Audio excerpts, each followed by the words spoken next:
Good morning to all of you. We'll officially call the meeting to order, this special meeting. And this work session, Ms. Pat, we're going to, unless there's a reason not to, we'll just turn it over to you and say to run with it. Okay. I was hoping we'd have a bit more public participation. I was going to say that, as far as I'm concerned, if members of the public, have something that they want to say while we're having a discussion, I'm happy to have, people, add opinion or give us suggestions as we go along. It's sort of like having a brainstorming meeting to me, although I know we only have one person here from the public.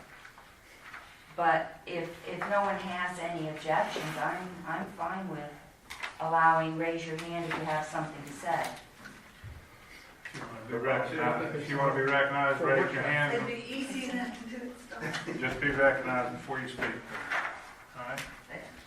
Matt? But you can do it any time during our I program. understand, but could I just start it off? Be all right? That's up to Well, I was sort of going to tee up the meeting before you did that, but... Before you take over, let us get in session. Get in session. Okay. I just wanted to mention, this is not the only work session, okay? Obviously, if we're going to draft some sort of a revenue cost estimate plan that's going to be a 3 to 5 year, we have to have a lot of components come in, and this one was really about trying to figure out additional revenue streams that could be possible. Obviously, we've gotten a lot of suggestions that I've put into the background document. I don't think we got any more since I updated this yesterday. It may be some of these are not legal. It may be some of them look good but aren't possible, but that's what we can discuss today as we go through them. I would actually like to see that if there is something that's identified as we think that's a good idea, that one of the commissioners takes it to work with staff and, as necessary, check with Noel for legal, so that we can bring a probability of success estimate of money, steps that need to be taken to get the revenue stream in hand in time for our budget discussions for next year. So that would be my preference, so that we move these things along quickly.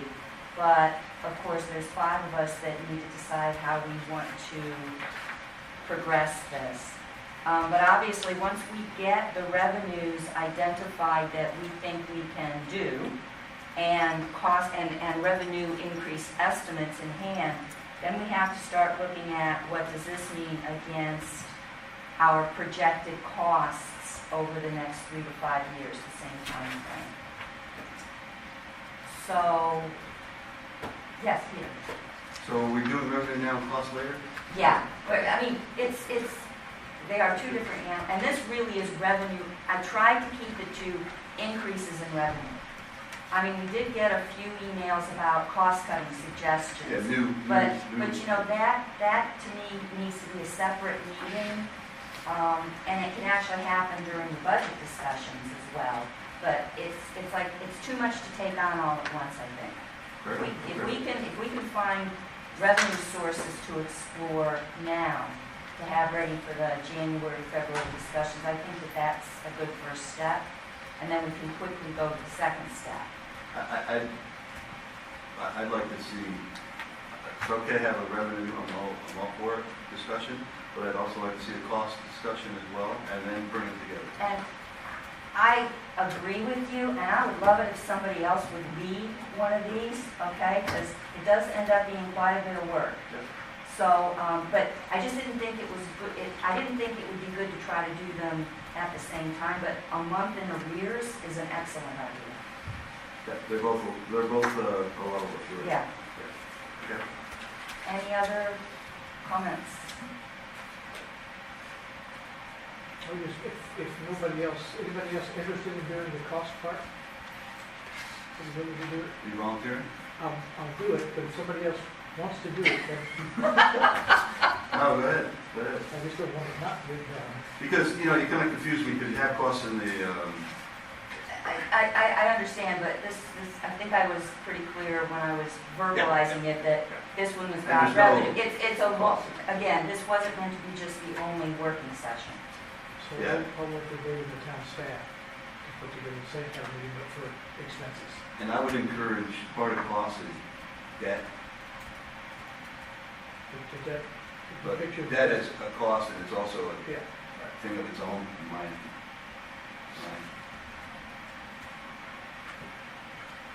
Okay? Now, yes? Happy to. Good morning. I'm Elaine Jordan, live at 124 Sand Dollar, work at 131 Ocean Boulevard West, with the coastal companies. I won't take but just a few minutes. And the reason I'm here is because of the notice that was sent out, and I changed schedules to be here at 10 o'clock, because when I saw that notice, I was frankly very disturbed and distressed and disappointed. Perhaps your explanation gives me a little bit more comfort, but when I see a notice that comes out going, we want to figure out how to increase revenues, and I'm going, this is the government. You're not a manufacturer. You don't make things to increase revenues. The only way to increase revenues from a government is to increase taxes or impose additional fees. That's a problem. Either of those, in any form or fashion, are a problem. And it was the mindset in that notice that just obviously frustrated and disappointed and distressed. I'll bring up one thing. The 2019 revaluation is just around the corner. This economy, Holden Beach economy, is nothing but real estate. That's all that it is. Real estate has to be supported in order to increase revenues. So number one, we need to wait for the 2019 revaluation in order to figure out what's going to be the new property tax base. It's just around the corner. Number two, most importantly, please look at expenses. Frankly, I would look at expenses first. What are all of the expenses that need to be, do we really need them? Whether it's consultants or whether it's any kind of expense that we need to look at hard before we spend the money. Thirdly, I will add one, and I was just looking at this document, the vacation rentals, which are obviously a source of revenue property. I definitely think we need to look at what are the taxes that are being avoided by those who are renting their homes privately. And that is one of those where you may need to spend money in order to garner more money, because frankly, you've got a lot of people, and as those websites grow, and as people become more and more used to that, it's a big deal as a revenue source, and it hurts those of us who are into property management who spend a lot of time and resources to do it. So I think that is one thing. The last thing I want to say, and this is related into the supporting real estate, and this is just the first opportunity I've had to do this. We got back on this island too late after Hurricane Florence. We were the last island to open, and we got back on, as property owners, we got on 90 minutes, an hour and a half, 90 minutes before the island was open for everyone. The communication through Hurricane Florence, I applaud, but I will just have to say, there at the end, you had Sunset Beach opened on Sunday. You had Oak Island and Ocean Isle Beach open on Monday.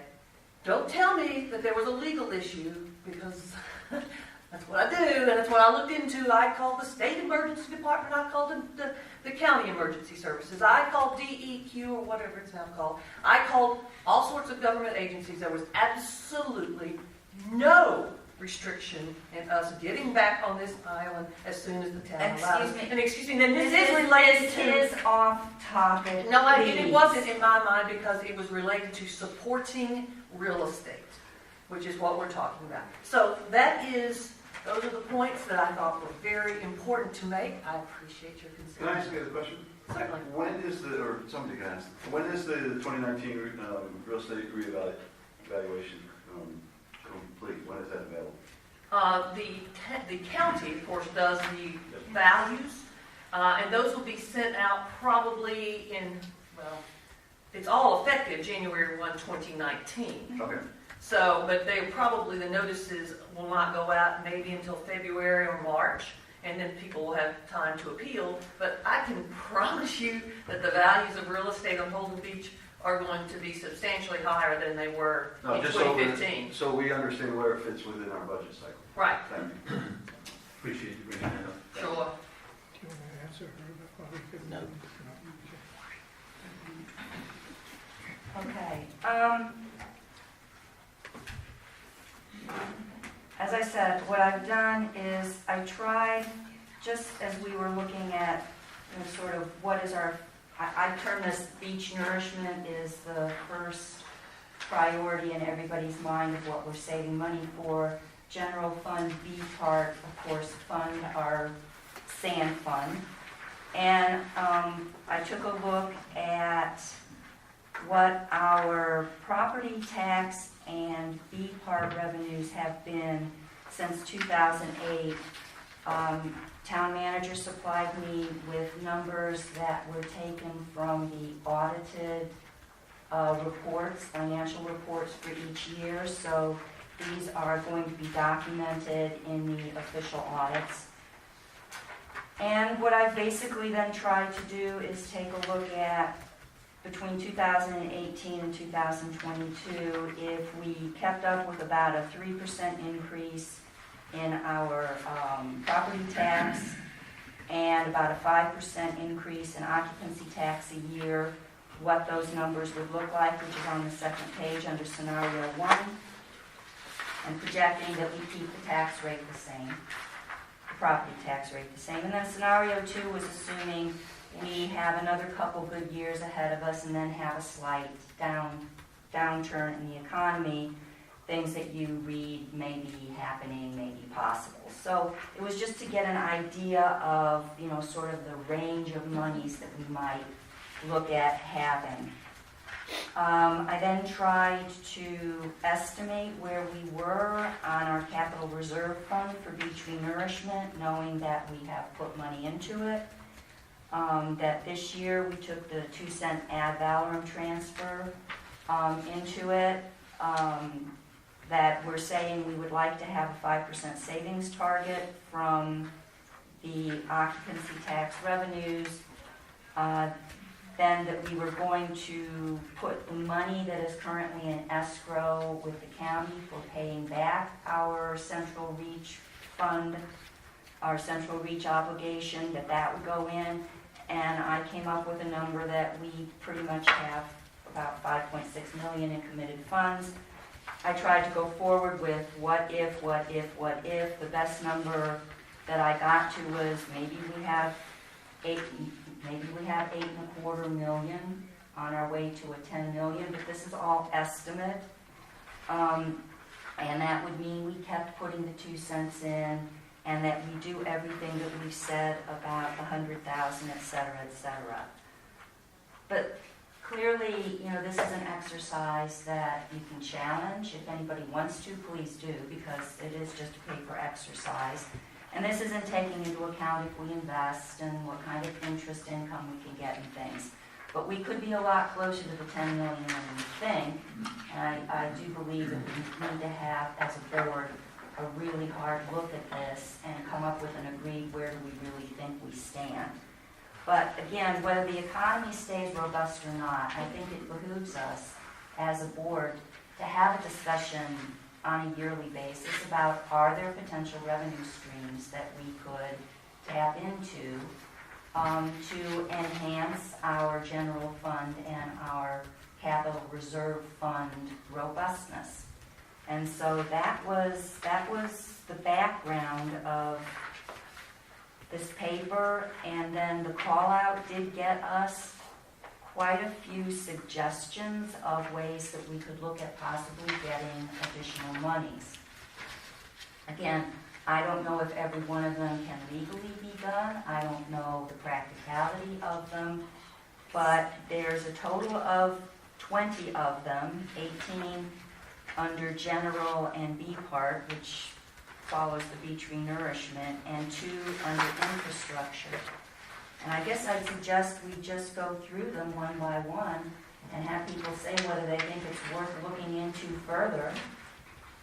And I asked anybody who knows anything about them to speak up. And if somebody, particularly on the staff side, already knows that, no, that cannot happen, just be frank about it and just say that can't happen and why.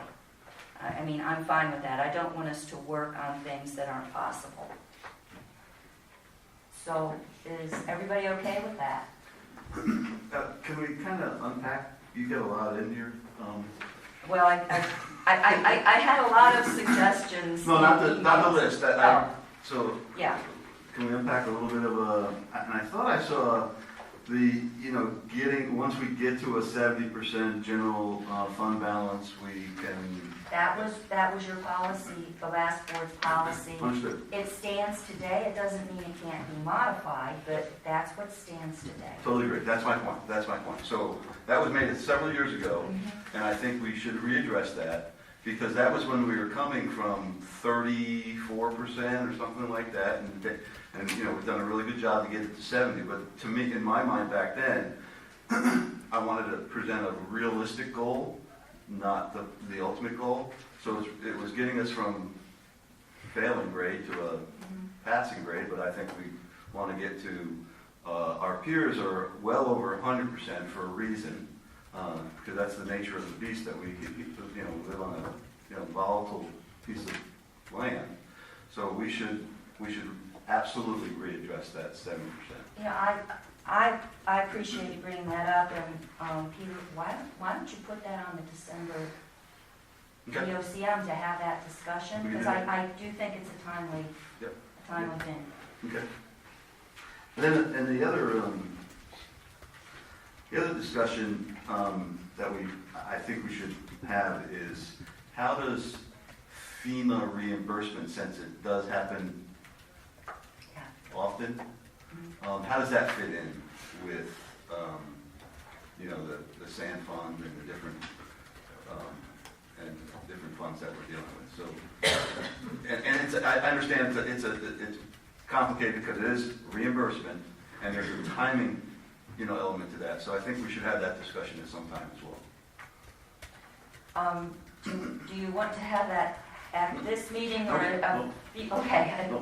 Thank you. Okay. But just when we're talking about long term, how we the sand fund and BPARC, and we need to understand, and I'd like to put emphasis on the word reimbursement, but it's also a timing. In my mind, it's a timing issue, right? They expire, or we have to have it extended, and then when do we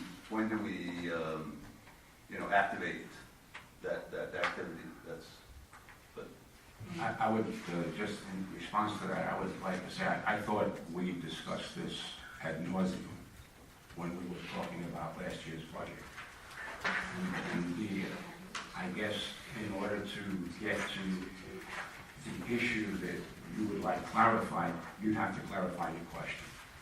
You'd have to drill that down so that David can answer that question, because we talked about it when we were talking about whether or not to get a tax reduction 2 cents.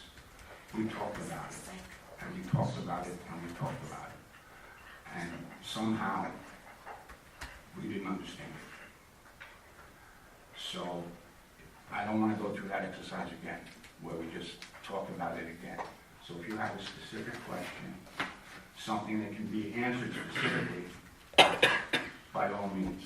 But I think we understand how the FEMA works, and that we got a whole lot of money put back into the town's coffers that we had no idea we were going to have. And we spent it, and that meant we didn't have to spend money out of BPARC. And that enabled us to increase the BPARC fund so that it has more money when you look at the sand fund, has more money in it now than it had before the Central Beach project.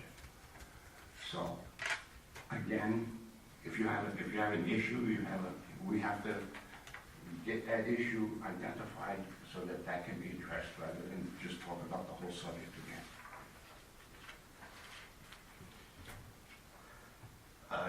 Why is everybody looking at me? No, okay, I will, you know, so, Yeah. I don't wanna do it here, but I'll just say one word, reimbursement. It was money that was spent, that we were reimbursed, it wasn't free money. Oh, yes, see, this Well, is the problem, wait, so you need to understand how the reimbursement works. That's your problem. Because, let me say this to you, this may not be high economics, but if you spend $100 and I give you back that $100, it's not going out of your till, you still have it in your till.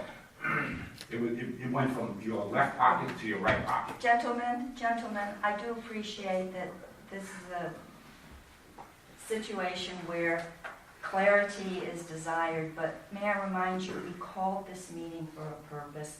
Please, I agree with please, you. let's stay on the topic. And if we have to have a special workshop to go through how the FEMA process works from disaster through finality, I'm sure our town manager would be happy to do that for us, but that would be a different, Right, within the budget, was what I'm referring Okay. to. Yep. Can I maybe kick off the first? you opportunity? may, please. So the first opportunity is at ABC store. That came from the town. I'm not sure that you can just have one. I'm not sure the state doesn't allocate them, but we have one very close, and it's coming closer. It's moving from the location this time, it's coming closer to us, between there and there. So my guess is if you did, you'd be competing with another one really close, and I'm not sure, and again, I'm not sure of the legalities if we have a right to just open, I don't think you can just open one. I think you have to get state approval. They have to be have an licensed. ABC store. We have to be licensed, so you Well, you can't have to just get a open license, one. yes, and I think they allocate them. But Yeah. if you could, and there were not one close, yeah, I think a lot of people use it, and it'd be a good revenue generator. One of the things that's not on here, we do rentals here, and we make a lot of money. We bring a lot of revenue from rentals, as do a lot of businesses locally do it. We don't have bed and breakfast, and apparently it's not allowed, and it's probably because of the way we're structured or our ordinances on what you can do with the house, but you can rent your house, but am I right that we can't have a bed and breakfast? That's probably as much a zoning permitted uses question as it is related to the occupancy tax permitted collections, and I'd really have to triple check that and to make sure. Believe it or not, I had never stayed in a bed and breakfast. I assume that it's like, that's kind of like a hotel, and that's a different occupancy tax collection protocol than our week-long rentals. So, I mean, I'd have to check on that. But I only bring it up because a lot of my friends are in fact opening up their house. And here on the island, we have an awful lot of people that live here that are not rich. They're not the owners that can come down for the $1 million house on the weekends. And a lot of them are moving off the island because of taxes and insurance are challenging them. And I think they probably would do that, we might get revenue off of that as well. Just as that's one of the opportunities. And I'll let somebody else switch to the next one.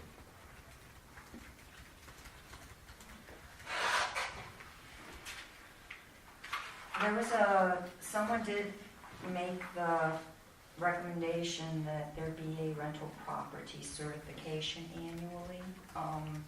I That's would- illegal.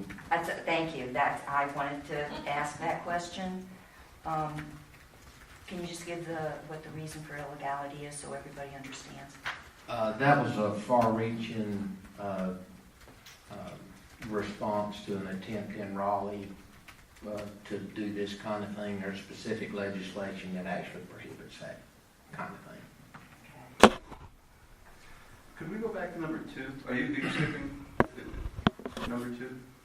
I wasn't sure if B and B fell under number 2, that's why, oh, no, I didn't mean to skip number 2. No, no, I think the VRBO issue, because I've heard. Okay, yeah, that's where I've heard it attacked before, that we have some control over it, and I'm not sure where we stand today.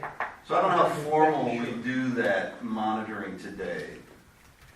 Can anybody, if you're VRBO, I know that Margaret keeps a list and that they had the person at the front desk checking the different sites, and if there was one that wasn't, because you know the addresses aren't listed, but if there was one that showed up that we seemed to not have in the system, there was a time the police department was on their routes and out getting the address verified for us so we could check books. So there is an effort made to make sure that those are up to date. can we formalize that? Put a program together? My understanding is there's some of our neighbors that have a more formalized version of that. I would suggest that we kind of look at that and try to, because in that, my understanding, that's a growing area that, and I would say, some of the bigger places we want to start with at least. But anyway, that's I would agree, because it's not controlled, right. and there are increasing numbers of people that want to open their house for that, for And they're making VRBO. it easier and easier to do that, right? So, But then all of a sudden, they start feeding people, and now they really have bed and breakfast, but for a longer stay. A week's worth of bed and breakfast, so it's, I don't know about and that. all of our organized, controlled, and well-managed that pay their taxes every month, they're not, they're getting cheated out of rentals. Okay. So if these guys are gonna do it, then we ought to be able to get our piece of that, our rental income, our rental tax. Perfect. Okay, then do I understand what the suggestion is, that there be a formal process? And I assume that's how it's done and how frequently it's done. And that should then be instituted once the process is created and approved? Yeah. Tell me if I'm wrong. It's not as formal as, Do you have examples of what some of our neighbors do? You said some of the. some yeah, of my our understanding, neighbors- if you want to, my understanding is Oceanal has a more formalized approach. I don't know exactly what it is, but you can look at it. Christie, do you have any numbers on how much money the current process brought in last year from the? I don't. I can try to grab Margaret because she keeps track of all of that. And maybe it is formalized, we just don't know it. So, Just to let you know, Airbnb, which is one of the major, they do pay taxes. So if you rent through Airbnb, then they will remit the tax to the town, et cetera. They collect it, but none of your other websites do, whether it's VRBO? VRBO or there's a multitude of them out there now, of course. So that is then always left just to the owner to self-report. Right. That's the issue. Exactly. And That's the issue. having a secretary just go through websites and hopefully catch one Right. is probably not as formal as we'd like to have it. I think we have a higher chance of success of making sure we know what you're doing with your house, Right. Yeah, we should know what every house what they're doing. is doing. Because it's a huge source of income for this town. Yeah, Elaine, thank you for bringing that to our attention. I really do. Because I had conversations with one of the commissioners already about this and the concerns that I have associated with it. It has a direct impact on revenue. And so I know it should be maybe a different time, or maybe we need to have this as a special subject and we talk about it. Yeah. Thank you. While we're waiting for Christie to come back, 4 and 5 are both about parking. Now, we received several comments about the possibility of paid parking. The day parking lot for beachcombers was something that came from an individual that I think he had the idea from what is done in several northeastern states. So clearly, parking is a revenue source, not to solve a parking issue here. There's nothing illegal about creating paid parking. This one would need a considerable effort by someone to lead it in terms of what it would take, what the estimate of revenue would be. So, yes, Mike? That's on the agenda for tonight. We're going to reinstitute the parking advisory committee. Again, is And- that about revenue or is that about solving parking No, one of, problems? well, we have revised, It's, I don't want we duplication. don't have a parking problem. I'm gonna make that statement. Based on the Citizens Advisory Committee that was formed, there was a distinct statement made that we don't have a parking problem. We have more of a problem of people not going out looking for the parking areas, wanting to park as close as they possibly can to the beach. And I don't blame them. And I think I made a statement before, when I was in Jersey, I used to drop the family off at the beach, then go park, but I had to park a half a mile away, and then walk, and then later on come back, get my car, and then pick up all the stuff, the chairs and everything else.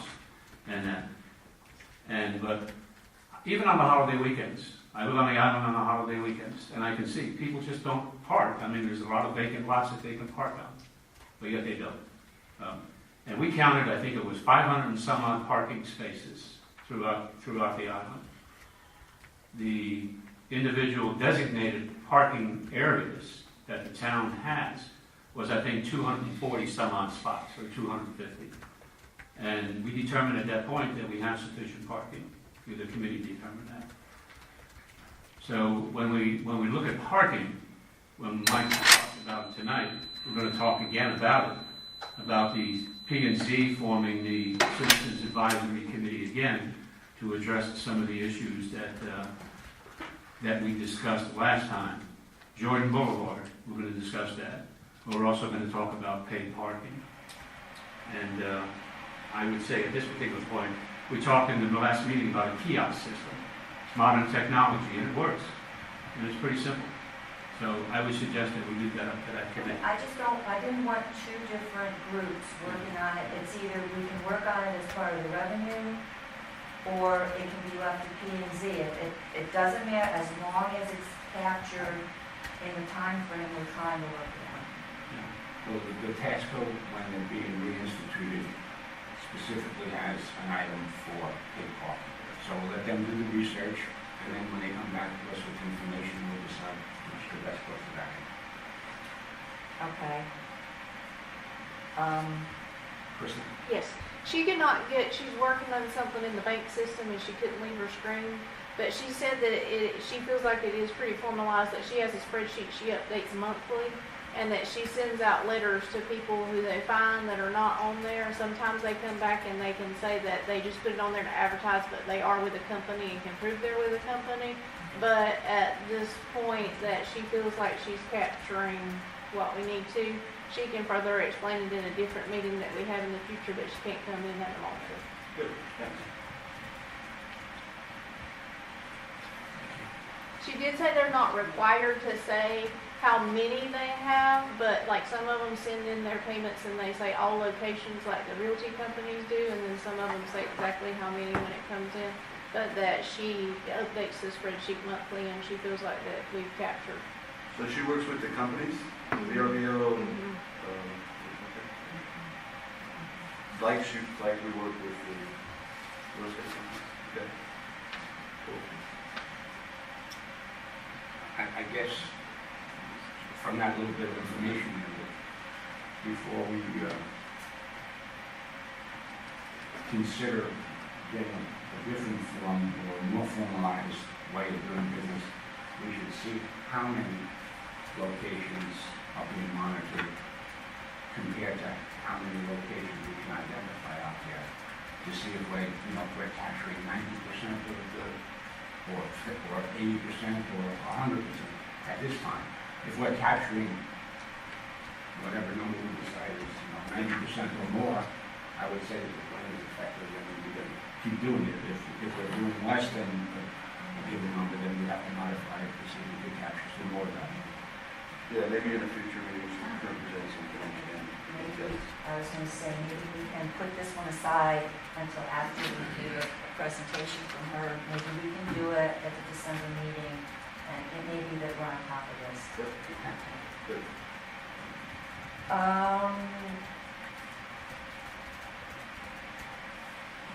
Day parking for beachcombers at $5 to $8 a day, similar to what's done in several northeastern states.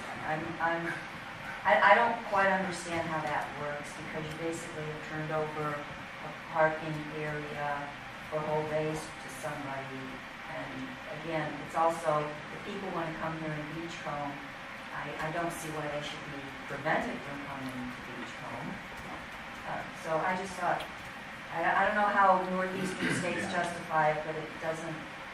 I think what the person was trying to say is, if you go to a place on the Jersey Shore, you pay, which of course is against the law in North Carolina, but you can pay $10 a person just for the pleasure of going on the beach, and you pay $30 a day to park your car. So that's the way it is. So when this guy's talking about beachcombers, I think they're just talking about anybody who comes to use the beach. So they should be like suggesting that there be a set fee of $5 or $8 a day. And you can stay there all day, you can stay there for an hour, but it's going to cost you $5 or $8. You could even buy a monthly badge or a season badge at a reduced rate. Okay, But that's what it costs back up on the Jersey Shore. okay. Then there's some canopy service, vacation rental equipment service company annual fees.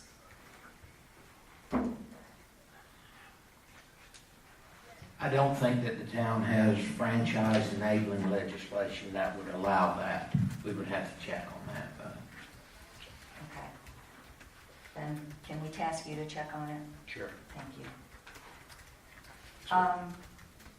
Would that apply to the ice cream carts on the beach? That's peddling. And the food trucks. I think that's peddling, isn't it? Those are different. That's But different. That's a different. But no fee. We would just rely on I'm it. sorry. Yes, Chris. I could be wrong, but didn't we do a pre-collegiate license years ago, and that turned out to be illegal, and that'd be sort of the same thing as that? That privilege was removed. Thought so. So what, just so we don't, Yeah. so the ice cream carts, we're just talking about the tax dollars that we would get for the sale of the ice cream? Because if you're saying if we can't do a franchise, then is that what we're talking about when we get to that? It was just, somebody said, as a there was no detail provided, so I put it on the list, and, you know, we can, it's basically food. It's like the food carts, it's food.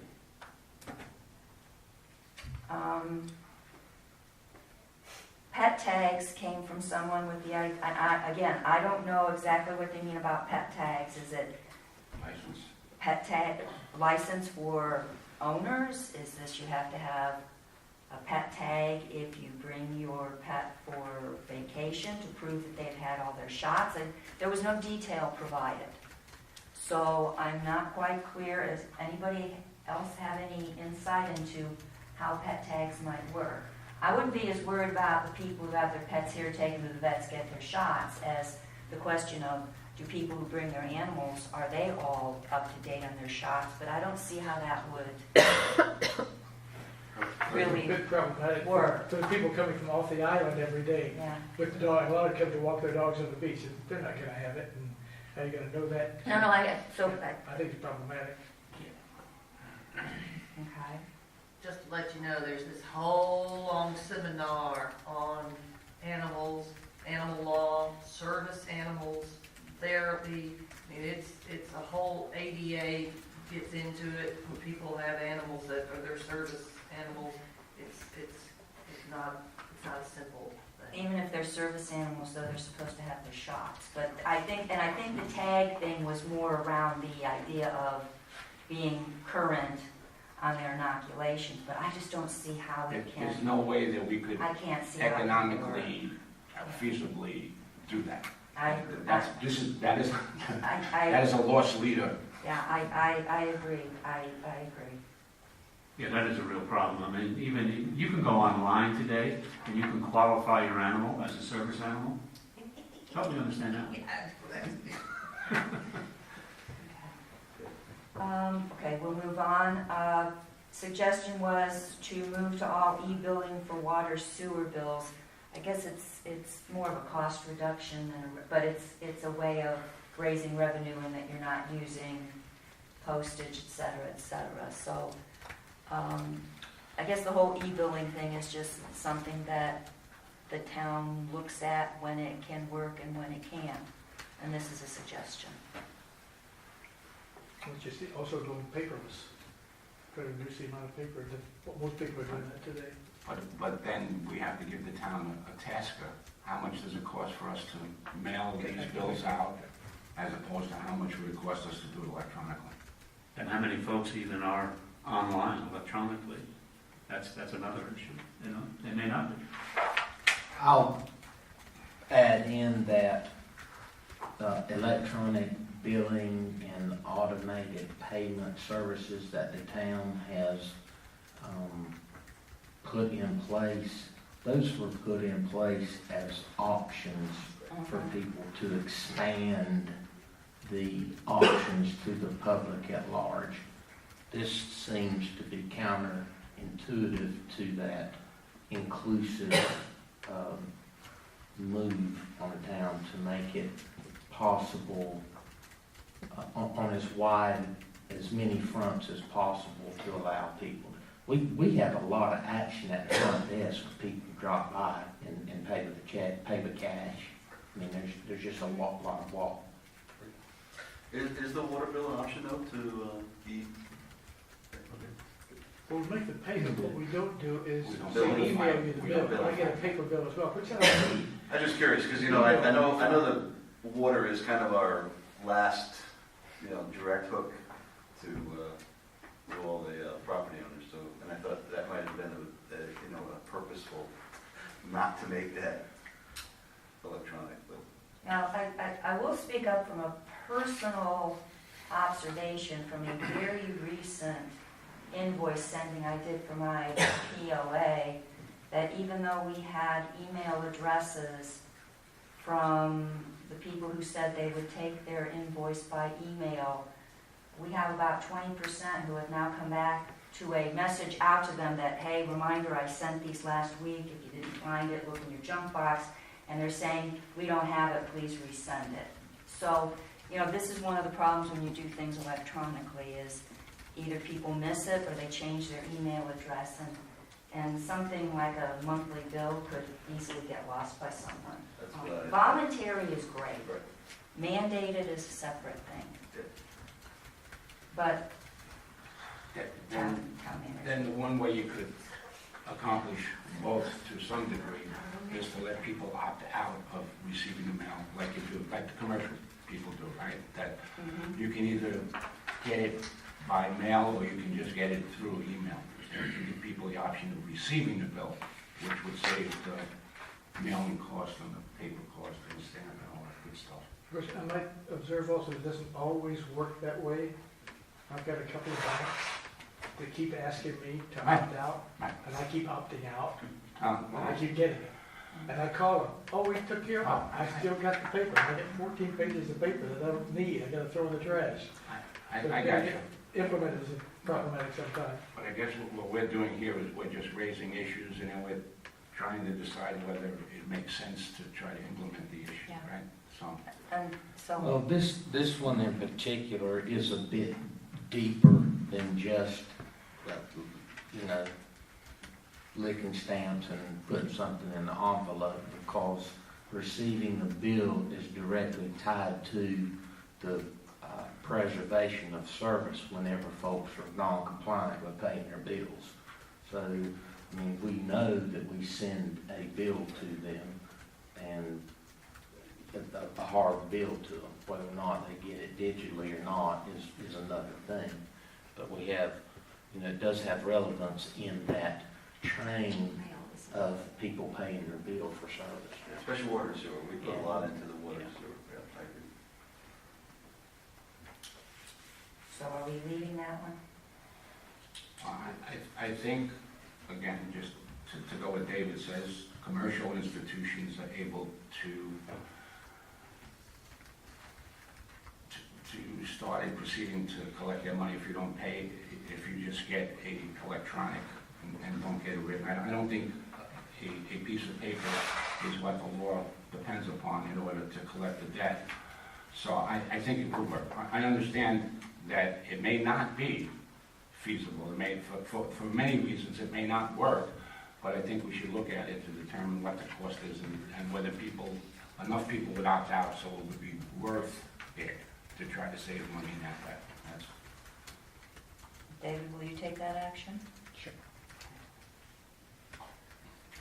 Okay, let's group 9 and 19 because they're both about food, and let's talk about food trucks, ice cream carts. I think we can go back to when there was a petition for the Italian ices on the beach, but it really has to do with food services not associated with a permanent building. So food trucks, if there were a certain number of trucks allowed for parking places and they paid an annual fee, is it legal? And if so, is it worth pursuing that it might bring sufficient revenue? In the past, both of those have been viewed as categorized as itinerant merchants / peddling and not allowed.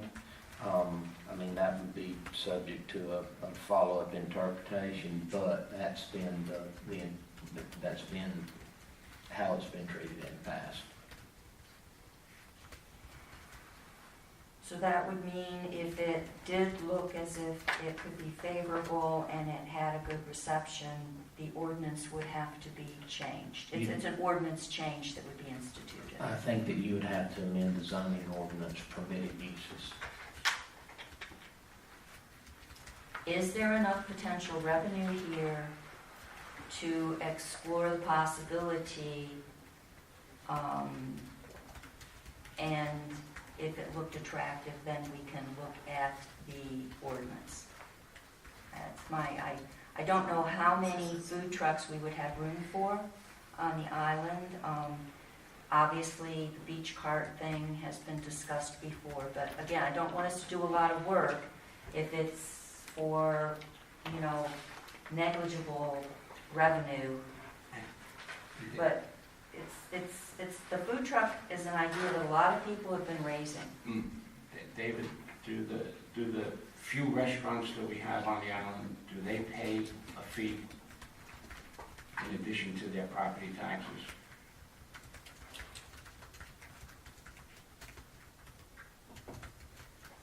Like a prepared meals tax? Something. No. So,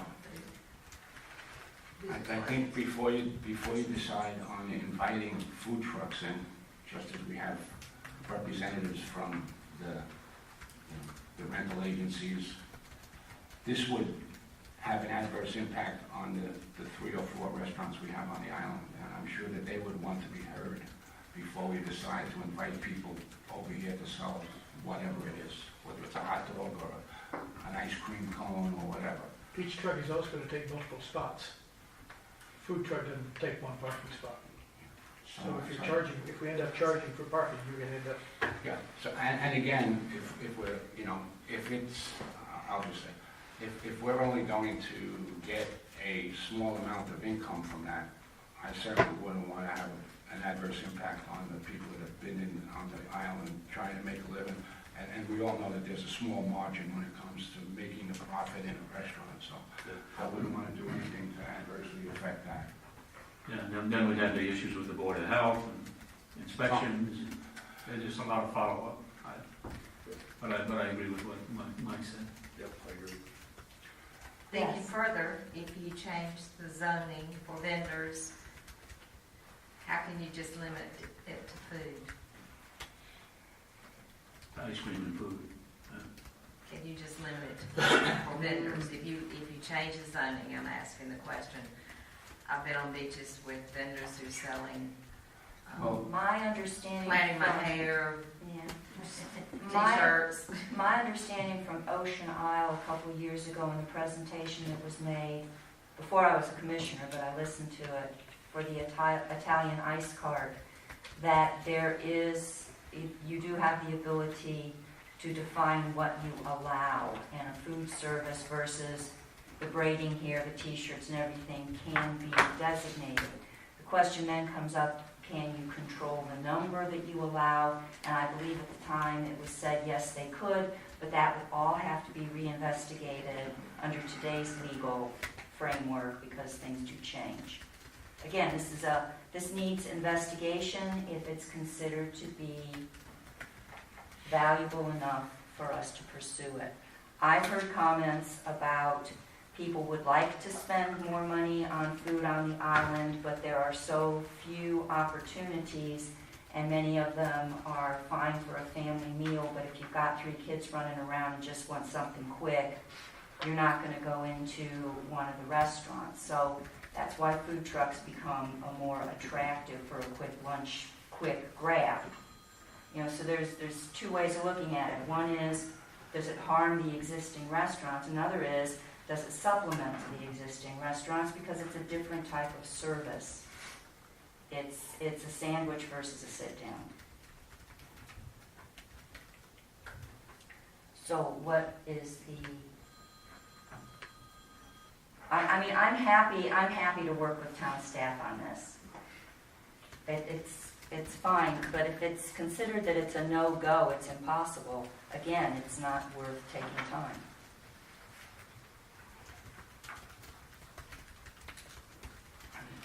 I'd be more concerned about the people that are currently on the island, and their profit margins are not that great. Yeah. I, to be honest, I don't find it an attractive option.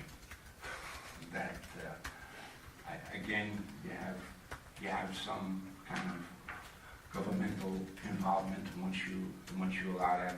I don't think we have to change the zoning rules because they're not there. They're just going to come and go. So they're going to take up a parking space.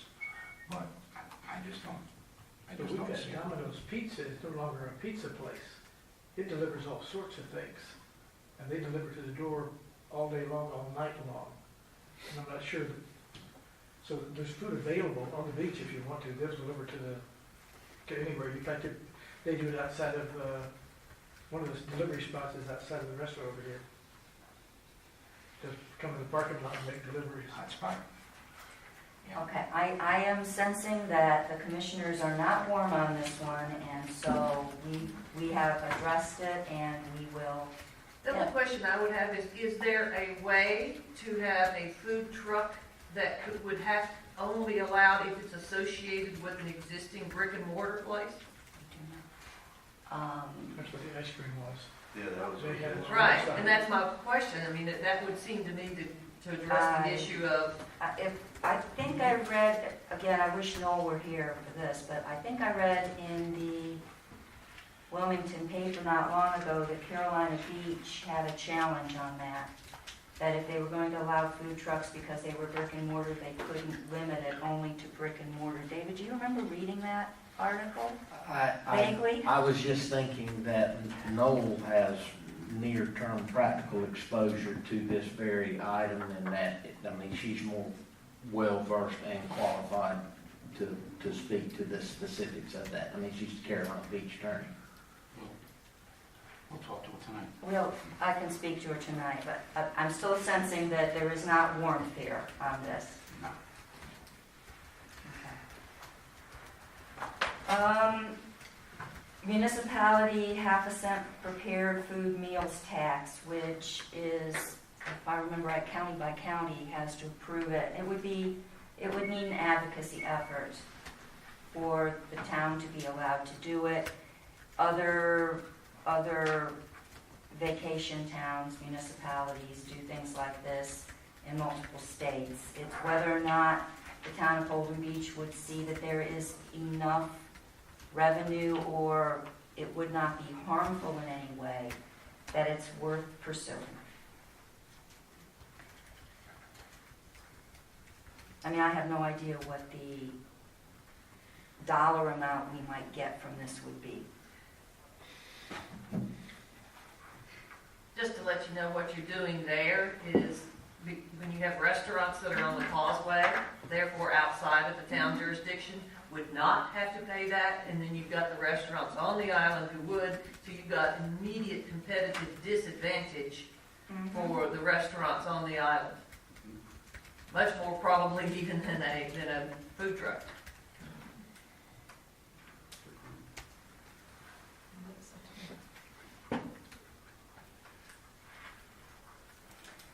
Sounds like a no. It sounds like this is not, yes, again, not something that people want to go down. Advocating for an annual match for municipality sand reserve fund contributions with like a 401k concept. Try that at a state, county level, even federal. Again, that would be the kind of thing that would need an advocacy effort. But instead of always getting reimbursed, can you get an idea through and a program through that towns that are saving through a capital reserve fund deserve an annual match of some sort? So it's not always when the disaster hits, it's a sort of a save along the way, just like when you save for retirement.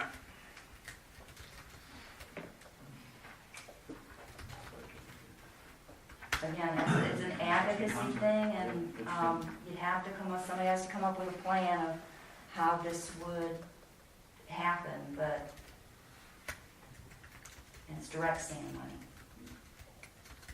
And if there are any other kinds of money available through grants or matching that could go to other funds that I'm not aware of, but just the concept of do you try to get that retirement savings kind of concept through to the government?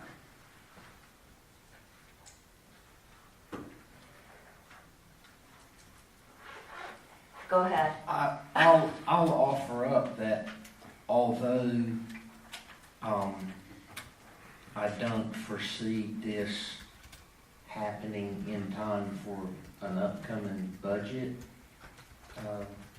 impact, that this particular concept should be integrated in our discussions on the sand fund that's been established by the General Assembly. Because if you remember in last year's budget, the sand fund was adopted as a matter of law in the budget.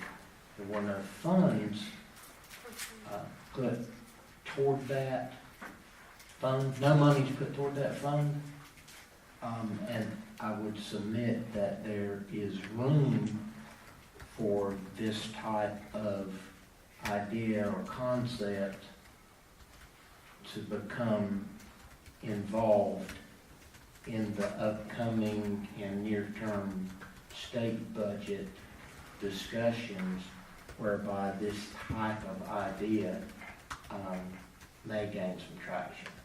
But I'd argue we almost have it already, because, the county contributes a certain percentage, the town's expected to do a certain percentage, so if you don't have that, you're not gonna get the count, right. So it's and kind of, that's it's a different concept, but it's kind of, and that's the shallow draft inlet navigation project by project funding. What this and the sand fund, it's a separate fund, and is probably a fairly broad concept at this time. This to me indicates a type of savings instead of on a project expense, paying a piece of a project. I agree, we should expand it to, a multi-year rather than project by project. Yeah, interesting concept. But it's directly related to how we engage with our local representatives, and even on the federal level too, to help craft legislation that would enable this type of thing. Well, David, this one interests me a lot. Could we work out a sort of a thought process of how we would go about jump-starting this what we would need to get together and who would be approached. Because again, this might take a couple of years to get it rolling, but you get it rolling and then it's in place and it's an annual win as long as we keep saving. Okay? The way the shallow draft inlet navigation fund came about was an iterative process over about 3 years to find a source of funds and then also to negotiate how that would integrate with the memorandum of agreement with this, the state-federal split. So, yeah. Okay, I'll get with you on that. Town-sponsored 5K races where the idea is there's an enrollment fee and then you give out like T-shirts as the annual memorabilia. I know we have a certain number of events and things. I don't know what the frequency that this was imagined or anything, but I figured, Christy, you'd have comments. I do. I'll actually speak to the next two, so I'll start with this one. When it says town-sponsored, I'm assuming that they're talking about that we're completely running it as a runner. I would say if you're charging a $25 to $35 fee, that you're going to want full-timers at the end and not the low-key process that we typically do with something more like the turkey trot that'll be run Thursday, where people just come merrily in and go about their way, so there's no additional cost in that.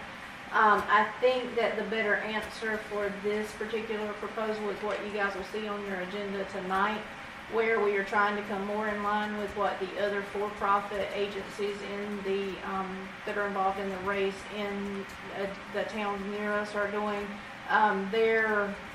So our partner in that is Turtle Patrol, but Turtle Patrol was the only one getting anything back from our for-profit race. The rec board has proposed that there's a $1,500 special event fee for for-profits and non-profits, and then that fee can be waived for non-profits if the town so chooses, once we investigate their true tax paperwork and that kind of thing. But I think that that is a better start than trying to start with the town sponsored and then charging the $25 to $35.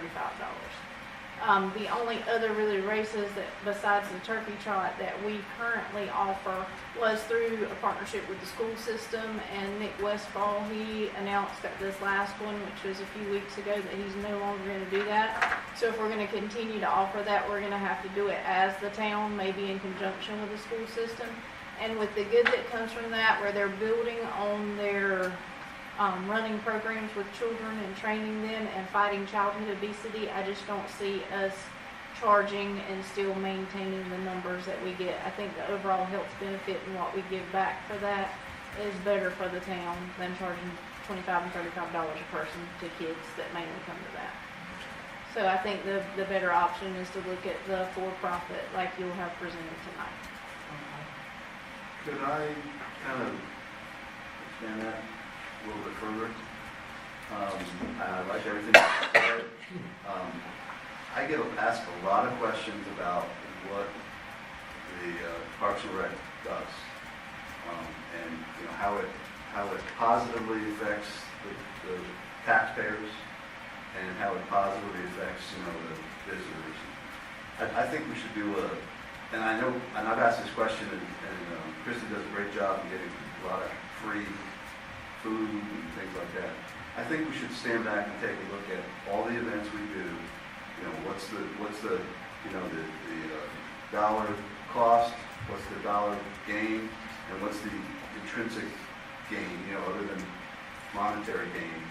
So I think a lot of these programs were started, very small, and they're good, and they've grown into something that takes a lot of time and money and effort from the town staff. So I think that we should take a look at all of them and figure out, what we should do with them. And if there are, what are they costing us?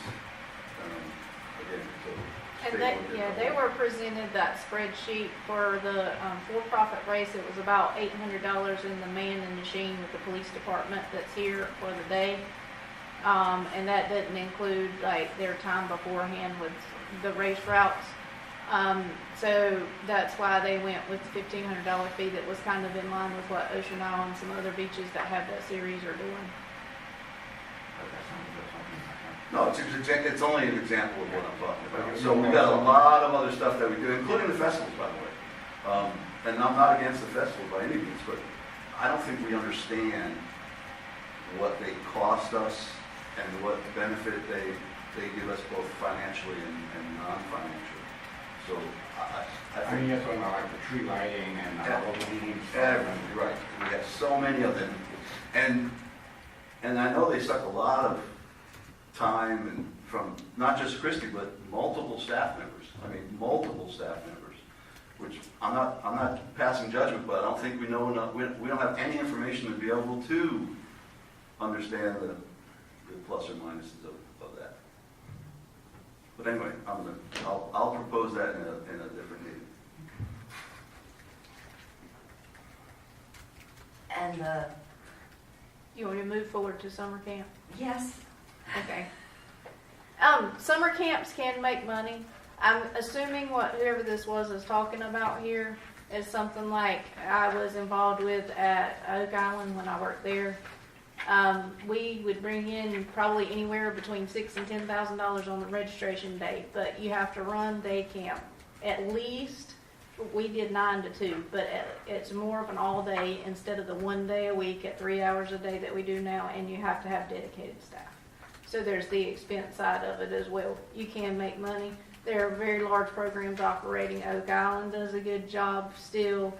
Boiling Spring Lakes has a large program both for that and after school. And I think a lot of the reasons these places are growing is because the programs that were offered through the schools with communities in schools, that went away. So people are looking for more options and parents are looking for options for the day. But you can't evaluate the one side without the cost side, because you do have to not have it for 3 hours 1 day a week. You have to have it all week long with a theme, with staff.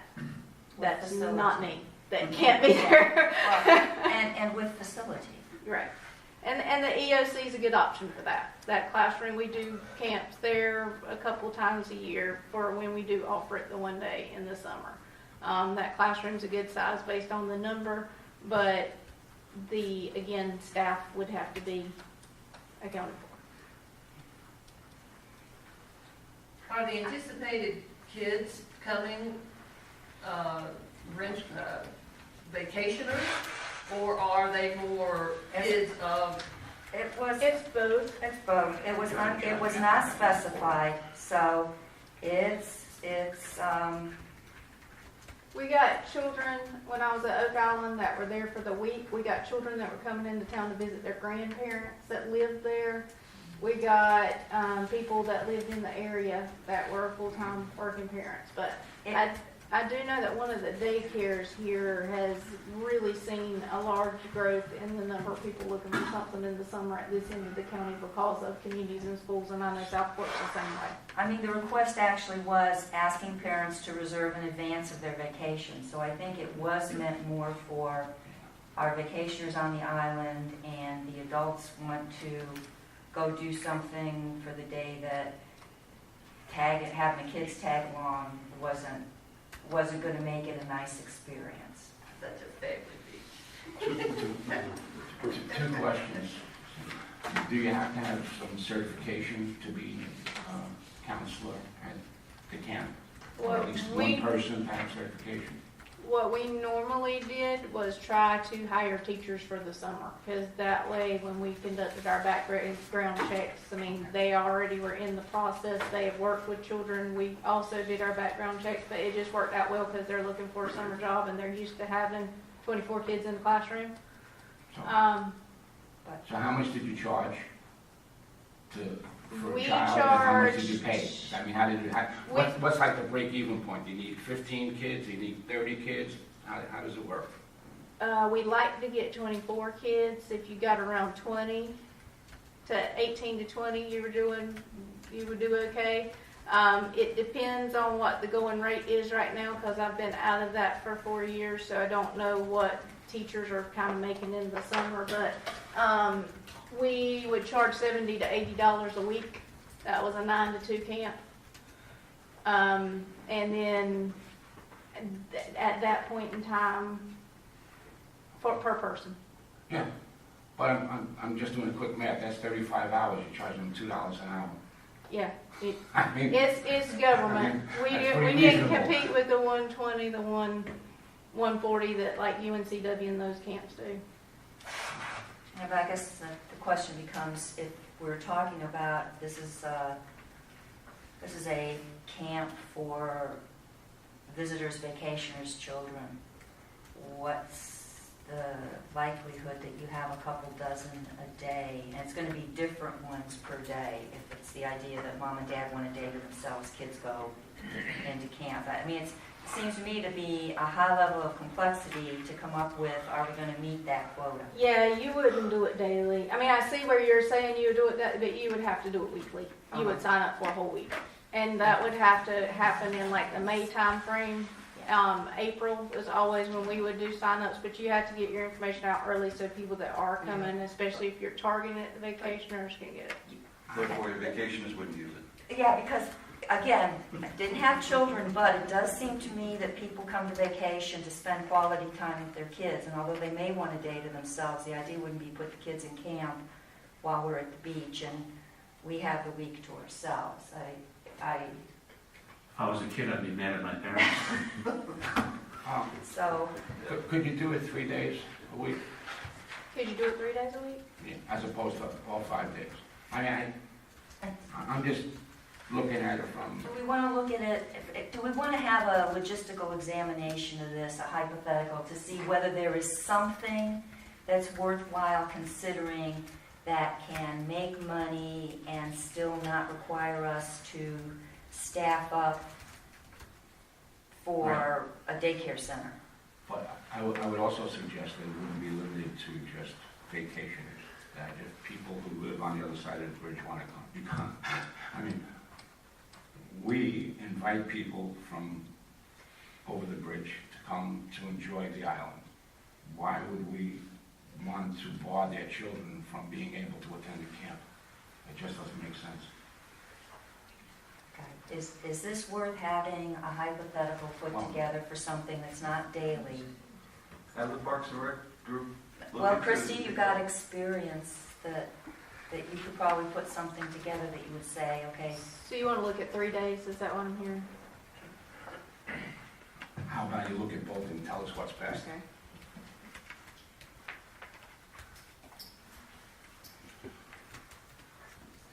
Just seems to me. If you could make money off of it, why wouldn't a private company do it?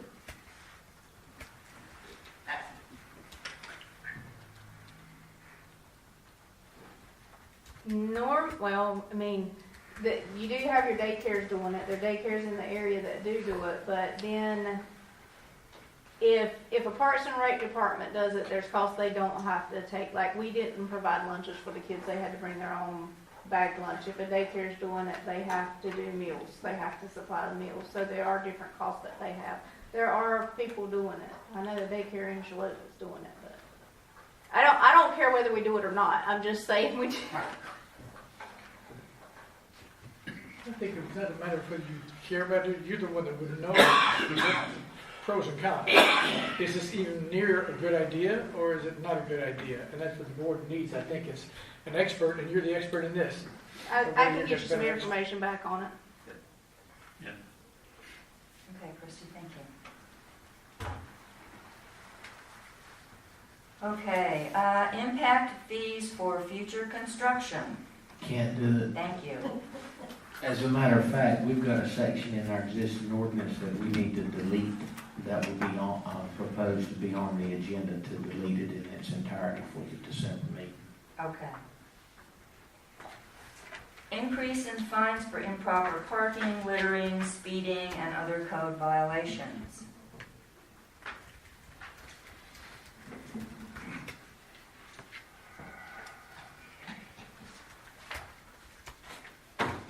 But the first ask, what are we getting now?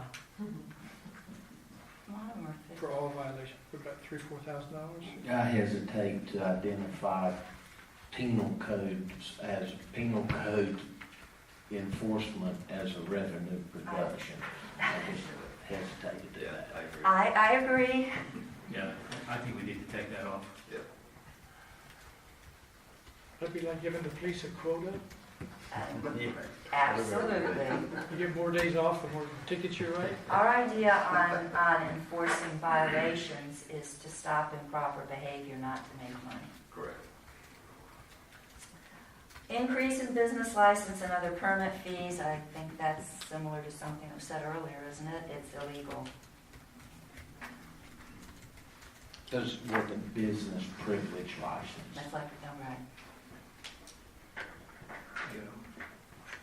Property tax increase. I'm just saying that was what, and it wasn't clear to me if they were thinking that there could be differential in property taxes depending on whether or not it was 100% occupied or rental or whatever, but you can't do that. But it was, someone did propose that if money is needed, property tax increase might need to be considered. So it's here. Possible increase in cell tower leases, and this was a very specific from someone who has experience in the business that was offering if the town was interested, they could come in and talk about whether or not more could be made out of what we currently get, and that is in the list of string of emails that Heather sent me, David. So if you do think it would be worthwhile following up with that individual, the contact will be in there. Okay. It doesn't hurt to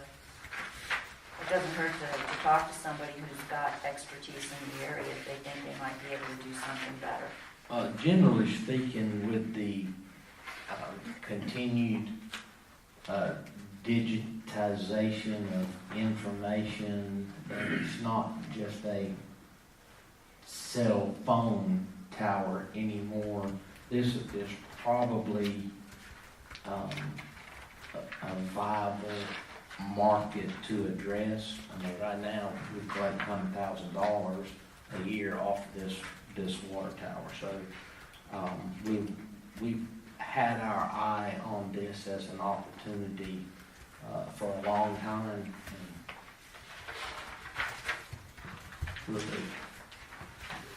But is that realistic? I know that we were asked, and so was the prior board, to consider accepting a reduction from the current leases that we have for the properties.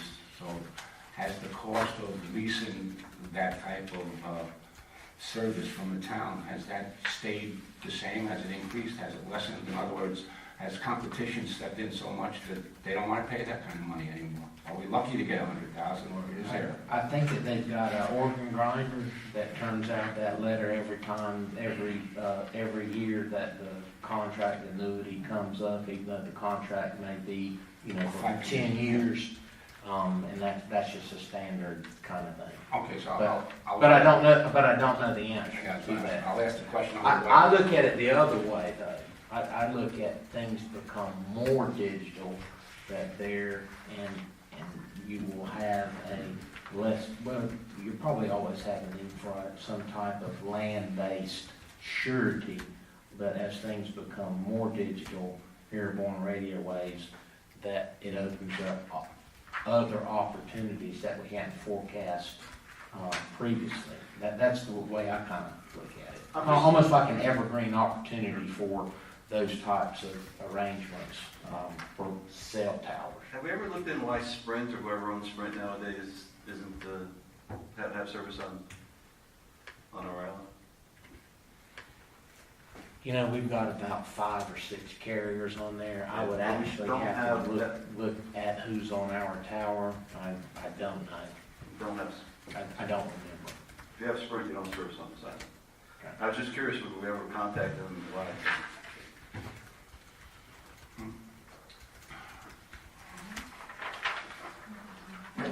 I would say on cell towers is that it truly is specialty, and I'm sure you've had no look at it. But those leases, one of the things you need to be really careful of is that they can, the providers, carriers, they can tend to increase the level and not pay more, and so you want to make sure your leases allow for those kinds of things. But it's just one of those things. Because as you just said, David, if you don't anticipate, sometimes the leases, we end up losing money. That was it on what we term general and B part related. There's a couple ideas around infrastructure, which is basically starting to save for the future. One of the comments was to make sure we set the permanent development fees presumably higher than the temporary status quo. And then there was another recommendation to bump the water sewer rates up by 5% per year for 3 years and just escrow all the additional revenue. Well, the first one is definitely in our remit as the board, and it will happen. I don't really see just bumping water sewer rates by 5% for 3 years and escrowing the additional revenue is any different than raising the taxes. So, which is something that we don't particularly want to do. So, If I could comment on Certainly. number 2 Yeah. and attempt to frame it around the Local Government Budget and Fiscal Control Act, you just can't escrow additional funds. You have to have a capital project defined for that. So unless there is a capital project finite, I think you'd have a hard time justifying, basically creating a kitty for an unknown. I mean, I don't think that you should even entertain that. I agree. Okay. Well, that takes us through this list. Does anybody have things that, have come to mind now that weren't there before? Audience, staff? Oh, David, I was going to ask you, the idea of the ABC store, as I recall, it wasn't having an ABC store. It was pursuing whether or not Holden Beach could be granted some of the revenues from the nearby store. Am I remembering right? Well, my thoughts are general, broad, very specific regarding ABC stores. First of all, Holden Beach is the only Brunswick County beach that doesn't have an ABC store. A couple of towns in Brunswick County actually have 2 ABC stores. The law in Brunswick County for ABC stores is very specific. It parses out exactly where you can have them. I don't know what type of money we're talking about at the one nearby. It is, I think, worthy of some more investigation as to what that might be and what type of framework could be established. It may be that it's not worth it for the town and have other opportunities relative to our relationship with Brunswick County on funding, or being able to ask for funding on other things that other municipalities don't have the opportunity to do so. In other words,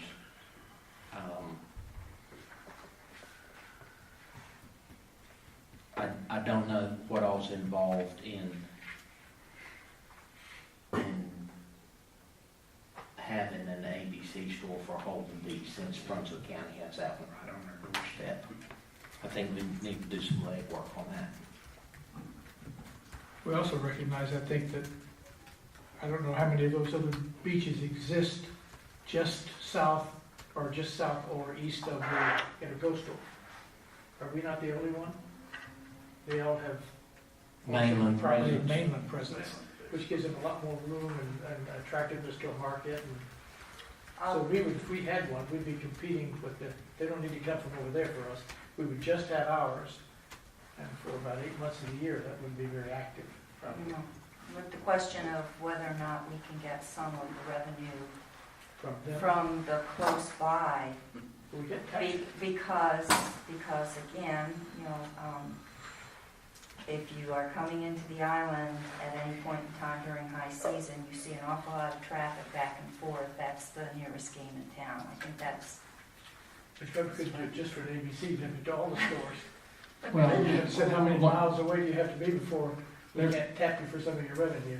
Yeah, there's a lot of specifics involved with that ABC store. For example, our restaurants here, the dram shop law, they have to acquire their liquor from a designated ABC store. It's that one over there in Brunswick County. So that's a direct one-to-one revenue that's generated here that goes to Brunswick County. I mean, you And we can't, get no income from that? no, Sales tax, right? no. Don't get any sales tax. That's a really good question, Matt. That's a direct question. I mean, that's a specific example of, Yeah. of how that is. Now, I don't know how much that is. I would, actually, those restaurants probably, it's probably a high dollar item for them. And anyway, it's a particular that's unique to our relationship. It's indicative of the fact that the town doesn't get any revenue from monies that are spent here within the corporate boundaries. So in addition to everything else that David's been tasked for, is it worth having him do some digging on this to see whether or not there's an opportunity?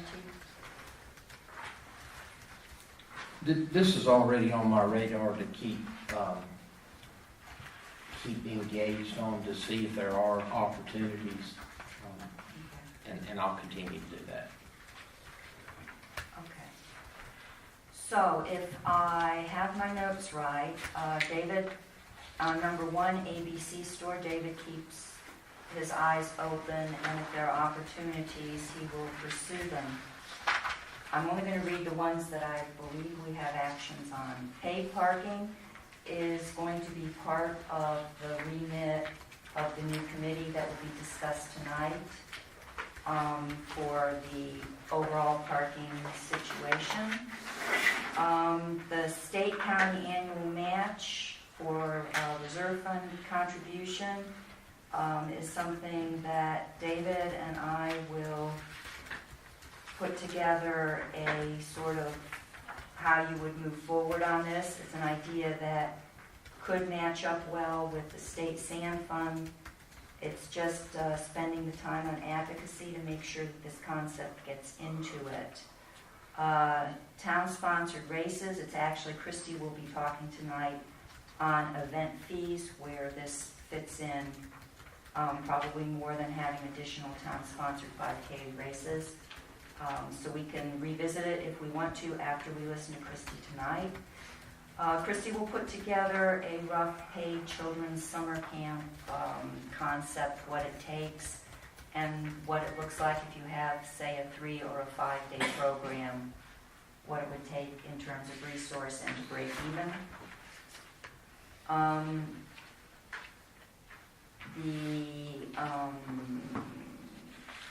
Cell tower leases, David has the name of the person on the island who sent the message about it, said they had expertise.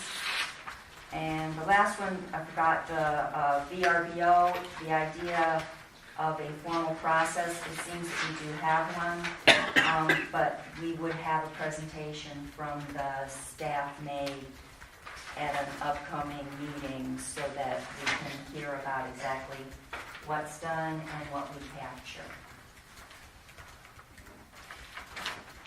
And of course, Board of Commissioners, we still have our development piece in front of us. That's the last one. Have I missed anything?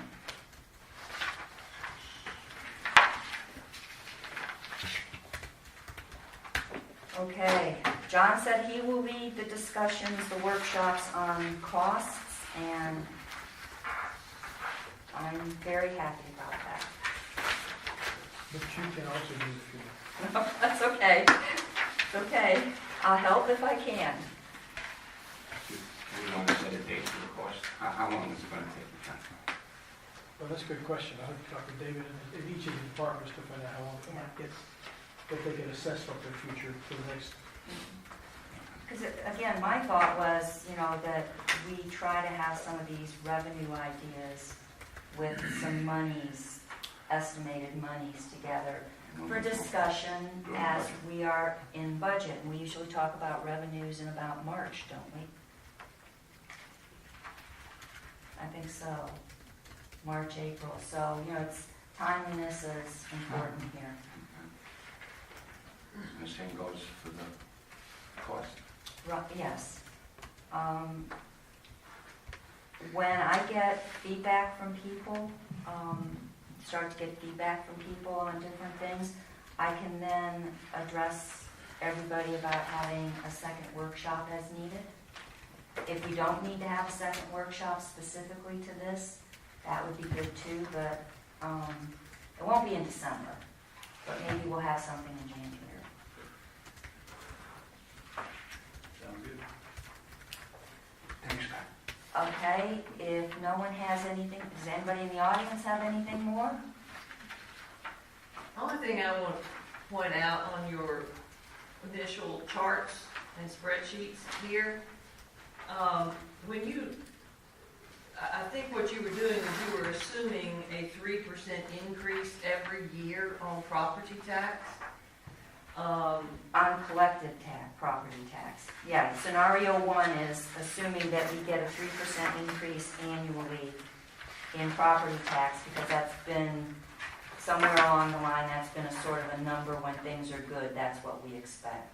Well, the only, the problem with that assumption is that, and I'm sure you know this, but that property reval is only every 4 years. Mm-hmm. So the only way you're going to get generally a property tax increase is, number one, by increasing the rate, or number two, having new construction. That's generally the only way, and so I think it would be a little bit. Well, this is predominantly from new construction. The assumption that new construction adds to the base, which, again, if new construction happens and they are assessed, we see an increase. You can also have a big enough property improvement that they'll come out and reassess you in between. I mean, I've had it happen. Now, oddly enough, I had it happen. Right, property Yeah. improvement. Improvement. Again, new construction though. It may be new, it's new. Yeah, it's new. It's not a new house, but Right. it's, yeah, It's renovation. right. Sure. So that also, in particular Right. times when people have been significantly upgrading their properties, that also contributes. Right. Okay? Ready for a motion? Yes. And then we adjourn. Second. That's All in favor? Aye. Aye. Come on, get up here, John, come on. Guys, he's thinking. Let us adjourn.